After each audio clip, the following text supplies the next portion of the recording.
A special thank you to each of our subscribers who make this channel possible. Here's today's story. In a bold move that has sent shockwaves through the financial markets, President Donald Trump has announced a sweeping set of tariffs on all imports from Canada and Mexico. This decision, made during a high-stakes address to a joint session of Congress, has raised concerns among economists and business leaders alike, who warn that the repercussions could lead to rising prices and a slowdown in economic growth. The president's rhetoric was unapologetic. He vowed to retaliate against any tariffs imposed on American goods, stating, "Whatever they tariff us, we tariff them. Whatever they tax us, we tax them." This declaration of reciprocal tariffs is part of Trump's broader strategy to reshape trade relations and assert American dominance in the global market. The immediate aftermath of Trump's announcement saw a notable slump in the stock market. Investors reacted swiftly to the uncertainty surrounding the new tariffs, which could potentially disrupt established supply chains and lead to increased costs for consumers.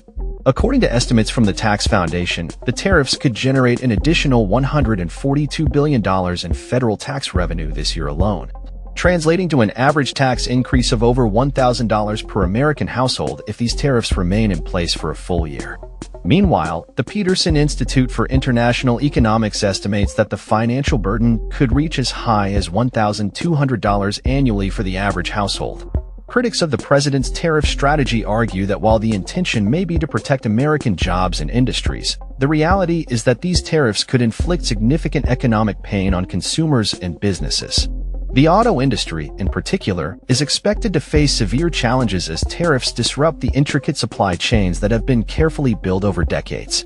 Trump's vague assurances that these tariffs would lead to a booming auto industry have left many skeptical, as they question the tangible benefits that Americans can expect to see from such costly measures.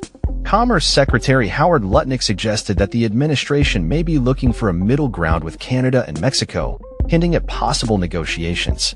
However, the uncertainty surrounding Trump's tariff plans leaves many wondering what the future holds. The economic landscape is fraught with potential pitfalls, and as Trump embarks on this ambitious trade agenda, the stakes have never been higher. In his address, Trump painted a picture of a country that has been taken advantage of for far too long, declaring, "We have been ripped off for decades by almost every country on Earth, and we will not let that happen any longer."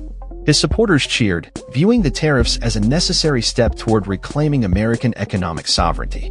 Yet, for many others, the prospect of increased prices on everyday goods raises serious concerns about the impact on their wallets. As Trump continues to navigate this turbulent political and economic landscape, he faces the challenge of balancing his ambitious goals with the realities of governance. The coming weeks will be critical as the administration works to finalize the details of the new tariffs and their implementation. Will this aggressive trade policy lead to the promised economic revival? Or will it result in a backlash that harms American consumers and businesses? Only time will tell, but one thing is clear: Trump's tariff tactics are set to shape the economic discourse for the foreseeable future. That's all for this story. We upload videos every day covering many different subjects, so hit that subscribe button to stay informed. Thanks for watching.